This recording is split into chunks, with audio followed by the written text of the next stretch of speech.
Hello everyone, my name is David Hill and welcome to Series 1 of my new podcast, Schmoozing, where I take a deep dive into the lives and careers of some of my celebrity friends. Now, today's episode is brought to you by the wonderful people at 12A Studios, and sitting here in the studio looking resplendent and controlling all things technical, it's Jack Pallister.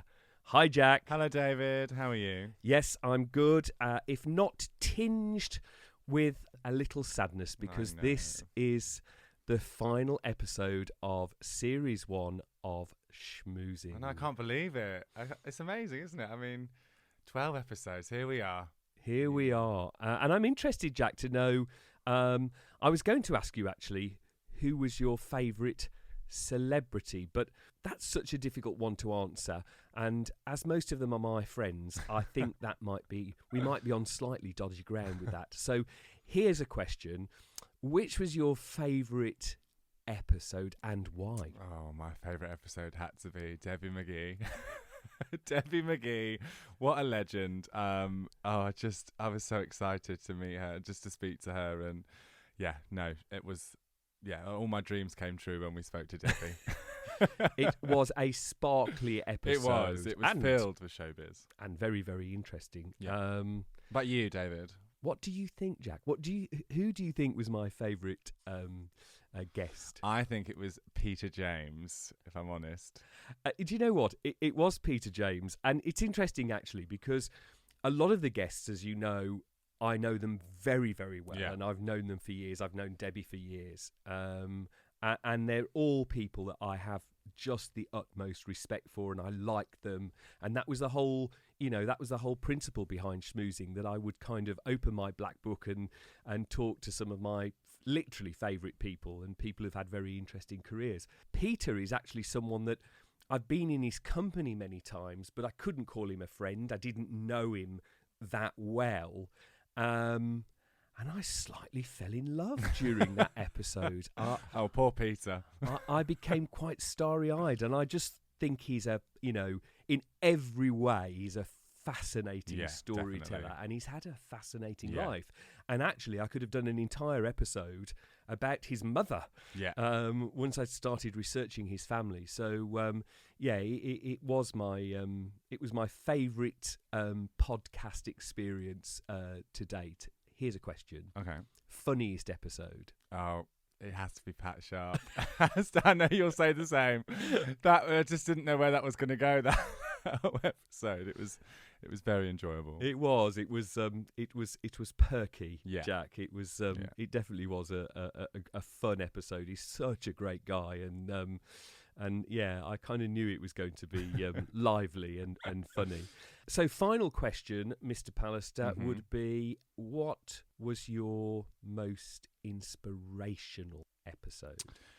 Well, we've had quite a lot of inspirational people on, but I think just from his stories, Robin Cousins, the way he speaks about how he trains new skaters, the way he speaks about how he does it for his family, and how he wants to give back to his parents for all they did when he was training and growing up in the ice skating world. I think I could relate to a lot of what he said, and I think his was definitely the most inspirational. Yeah, I would agree with that, actually, and of course it was also the most emotional, because this is all audio. Is that on 2 occasions during that interview he got teary and very emotional. I felt it was a very moving episode, but I think I said at the time, even watching the clips of him when he was younger, I found emotional, because that was a part of his life that I didn't know him then. Yeah. So, I would totally agree with you. Well, it's been an amazing journey. I have to thank you, Jack, because you've been a key part of this podcast experience for me. I mean, obviously, our listeners always hear the little bit of chat and banter that we have at the beginning, but what they don't see is all the hours and hours and hours of pre-production and post-production work that you do to bring this episode to life. You're the person actually in the team, and I include myself and the producer Lucas who does the most work on this show. So thank you so much. Oh, well, thank you for having me. It's been an absolute pleasure. Yeah, it's been great. And let's raise a glass to that. Oh, yes. And now talking of raising a glass, I thought we'd never get to the point where we could have a gin and tonic. What are we having today? I am absolutely gasping. Well, do you know what? I thought it was only right and fitting to end the podcast with a great British classic. There's no fancy schmancy stuff going on with this one, Jack. This is a Bombay Sapphire gin. Absolutely brilliant, gin with a Schweppes tonic and a couple of cubes of ice, and it's doing its thing. It's fantastic. Absolutely. So, ending with a British classic. Oh, cheers. Here's to us. Here's to schmoozing. Now, I can't believe I'm saying this, but for the last time for Series 1, if you enjoyed today's episode, please remember to rate, review, and of course, subscribe. Now, today we thought we would end on a bit of a high. We thought we'd do a bit of a best of, but instead of just playing bits you've already heard, we are going to showcase some of the unheard bits. So sit back, relax, and enjoy the unheard moments from Schmoozing Series 1.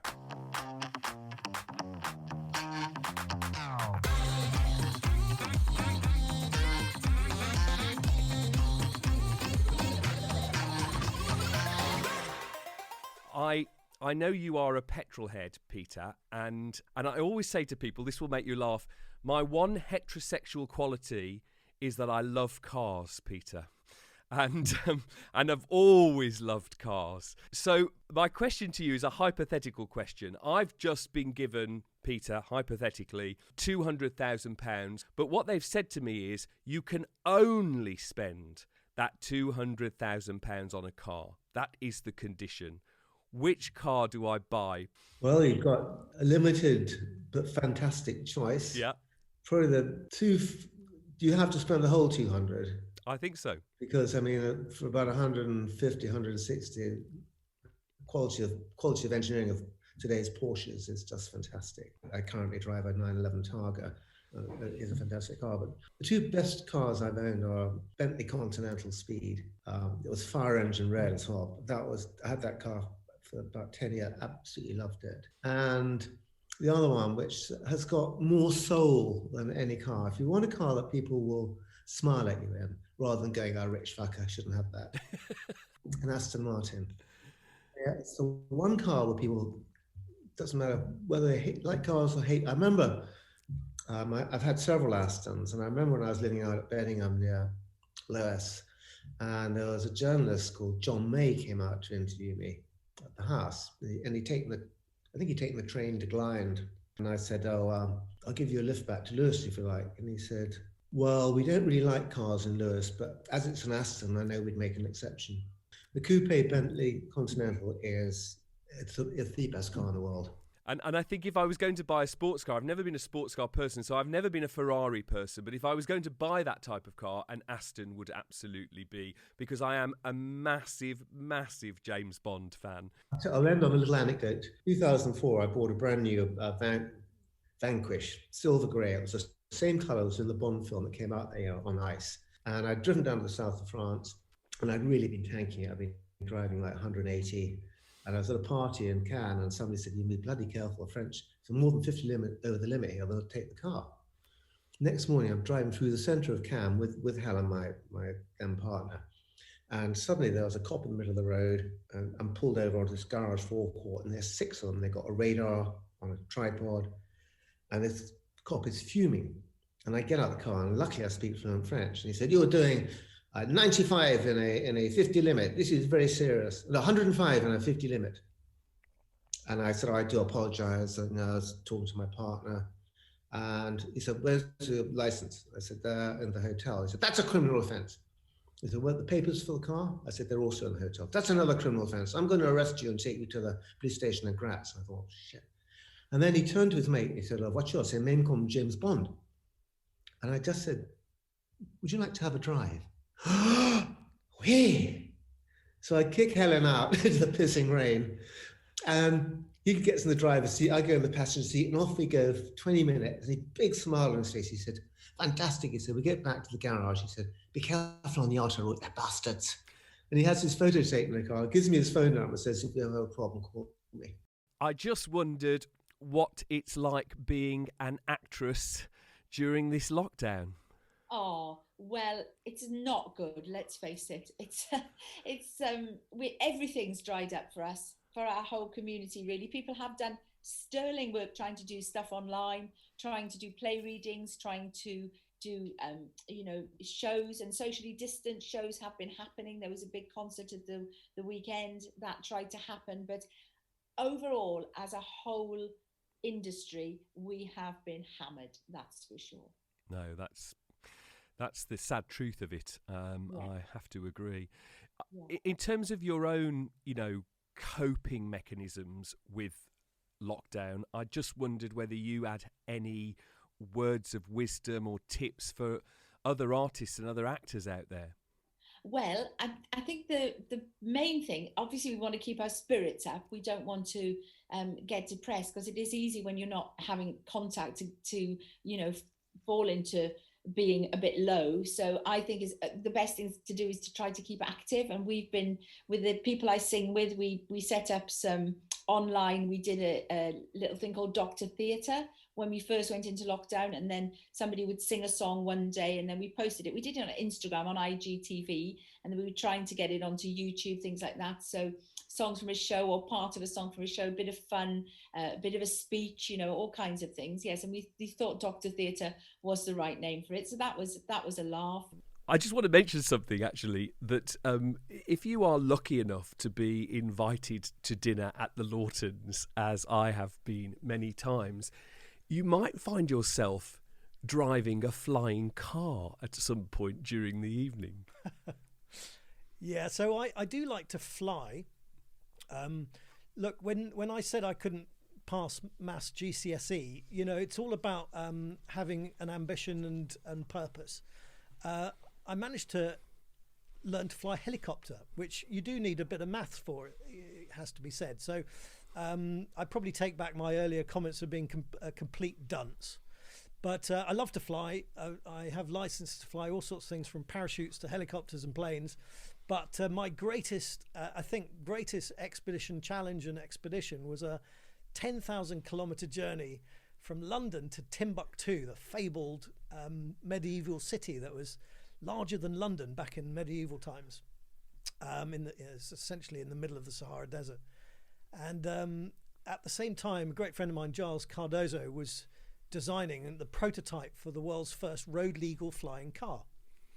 And we happened to be on an expedition in the Himalayas, and Gilo revealed this secret that in his garage he'd been building this rather wild contraption, a sort of a mix between a Mad Max-esque sort of off-road, independently suspended car with a propeller at the back, all very James Bond and exciting.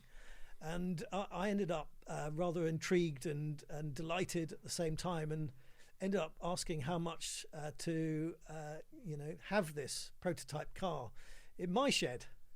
And he gave me a figure, and I swallowed hard and reached across the tent and shook his hand. So I became the owner of this new fangled flying car, which I then took on a journey from London to Timbuktu with a wonderful team of extravagant, eccentric Brits and so forth. And we had a 46-day incredible journey, 8 countries, 2 stretches of water, 3 minefields in northwest Africa, and then a 2,000 kilometre fly drive holiday across the Sahara Desert to reach Timbuktu. Which you succeeded. We did. And the car, with a few fairly major dents and scrapes, made it back to UK and is now in my field shed. So any visitors wanting a rally drive in a former flying car, they get a go. But it's fair to say that you nearly died on that expedition, Neil, didn't you? Yes, but don't tell the wife. She thinks it was just a little jolly holiday. No, I was trying to pilot the said flying car across the Straits of Gibraltar from Spain to North Africa. And Well, the first attempt was near disastrous. I crash landed into the surf, an incoming tide, and we nearly lost the car in the sort of the sand and the incoming tide and waves. But we rescued it. Had another attempt, which was a near disaster. There was something wrong with the canopy. So this car flies under a very large paraglider's canopy, and there was a malfunction in the canopy, which meant that it would, in my opinion, as I was 100 foot up, heading in a northeasterly direction towards Africa, that it was about to collapse, which would have resulted, of course, in the car, just falling heavily into the sea. I would have been strapped into the pilot's seat and obviously knocked unconscious and drowned. I didn't want that to happen, so there was a helicopter following us with a Channel 4 film crew, and they shot the scene where I was realizing that I was about to die in this malfunctioning flying car contraption, 100 foot up above the waves, and I decided to bail out. So I literally climbed out of the car, and I was on the roof bars looking for my moment, amidst the oscillation of this flying contraption, to save my skin. I mean, complete coward's way out, but I just thought it was the best course of action at the time. And then a very strange thing happened. A bit of geometry, bit of weight and balance. My weight, on the left-hand side of the flying car meant that the thing naturally turned 180 degrees and then started going back downwind. It was kind of a realization that this thing was savable. I jumped back into the pilot's seat and made an emergency landing on the sand back in Spain. And then 12 minutes later, once we'd fixed the problem, camera's still rolling, I jumped back in for my third attempt and eventually got flying. Everything was fine except for the landing spot. It's a long story. The only option was to land illegally at a heliport in Suta, North Africa. And I had to do one of those sort of Mayday, pan Mayday type calls, and then concentrate on a crash landing into North Africa. When I realised I was alive on the tarmac of this heliport, you could see me jumping with joy, and then in the periphery, all these soldiers coming and police coming in to arrest me, and I was detained for a few hours of intense interrogation, but then released, no doubt thinking that I was a bit of a madman. I would recommend people to go onto your website and to look at that shot of you climbing out of the flying car, because I think you can, if you look in your eyes, you can see the terror actually. I mean, you seem to react very calmly. You kind of know what to do. You're getting out of the car, but if you look closely, I think you can see the realization that you are in trouble there. Yeah, and partly the realization that I am probably about to die, and I think it's a natural human instinct. If that's going to happen to you, I don't excuse the fact that there is fear in my eyes. But the other thing is, I had actually a flying accident a few years prior in the Alps. I was flying a backpack parachute, motorized parachute, paramotor, and at about 80 foot up, this canopy did collapse. So I had that, reference point in my experience bank, and I was lucky there as well, because the canopy collapsed. I dropped like a stone and would have been killed outright had I hit, and should have hit the ground from 80 foot up, 80, 100 mile an hour. But as luck would have it, there was a big farmhouse underneath where it collapsed. And so I literally bounced once off the sloping roof and then into the garden, which sort of kind of helped protect me from being killed.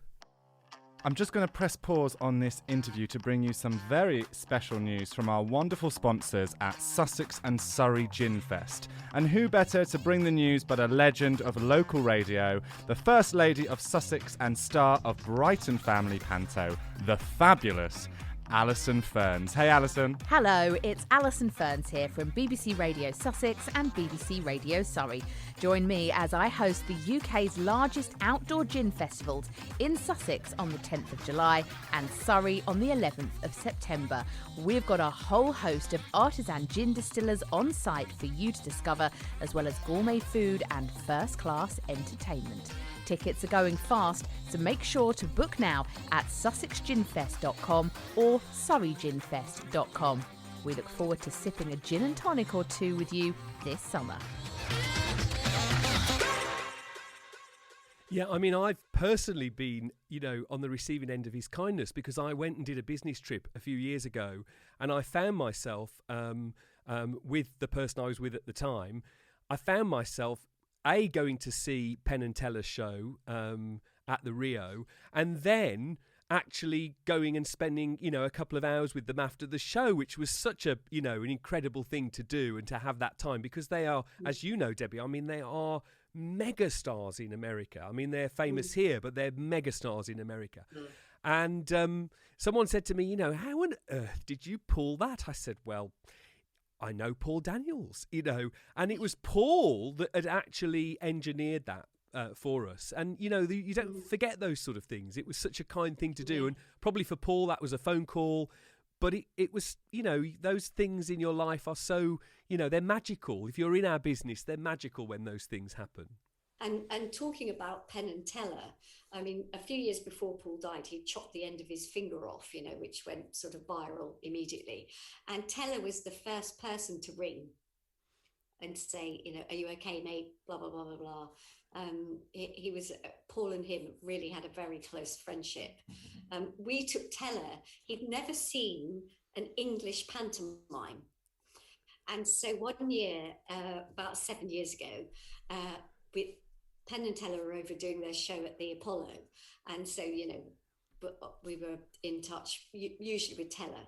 And so we were arranged to meet for dinner on one night. He wasn't working. And then he said, oh, yeah, I've never seen an English pantomime. So I was like, right, that's it, leave it with me. So we took him to Wimbledon, which is quite a big theatre. Yep. And it was Dame Edna Everage. Actually, Kev Orkian was in that one, so you've probably got to see it. Well, I did the contract. I was representing Kev at the time, so I did the contract for that particular show, and obviously I went and saw it. Well, Dame Edna, Barry, and Teller, it was like this, praising each other and whatever. Paul, for once, was quiet, just sitting back, listening to them both talking and whatever. It was really quite a special evening, and Teller absolutely loved it. I mean, and when Paul died, about, 6 months or a year later, the Magic Circle had an evening of like a tribute to Paul. And the guy that organised it all got videos from David Copperfield and Penn and Teller and various people. And Penn, and he's said it a few times now, he said, in all their seasons in Vegas, that, in the green room where they'd invite their friends after the show, the person who had the most charisma, that held court bigger and entertained everyone better than anyone else, with all the movie stars and everything else, was Paul. So what a compliment is that. I just wish Paul was alive to hear it, but there we go. No, so nice that it was said. that is some accolade.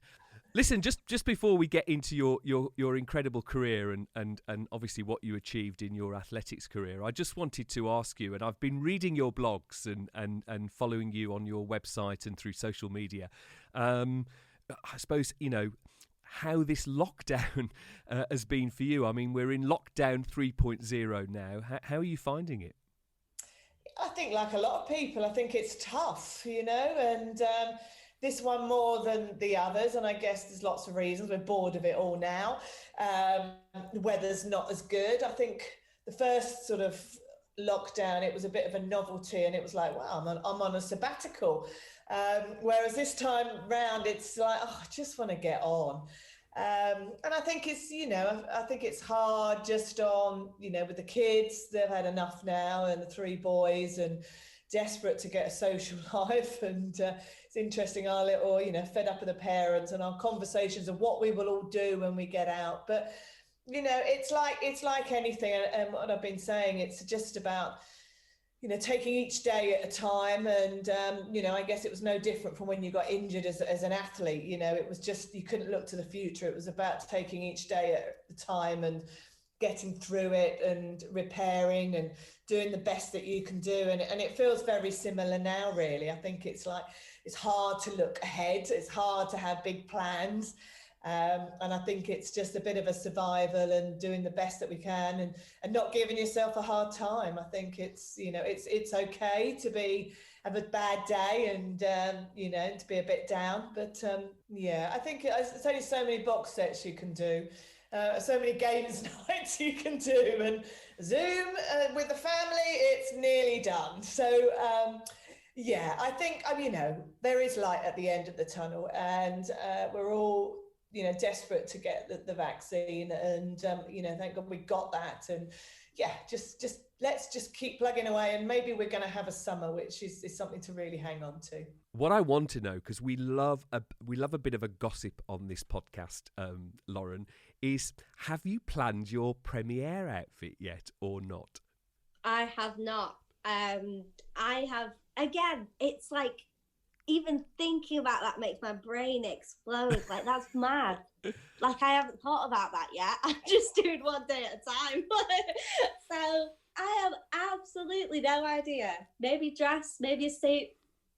I hope we get a premiere, COVID. So as long as I'm there, I'm happy. I'm sure you will. I'm certainly dealing with the Odeon on the Bond premiere, and they're obviously looking to reopen the cinemas, even if things have to be socially distanced to begin with. Yeah. So I've got no doubt that you are going to get a premiere. You're going to be on that red carpet, Lauren, let's be honest, and you need to start thinking about that premiere look.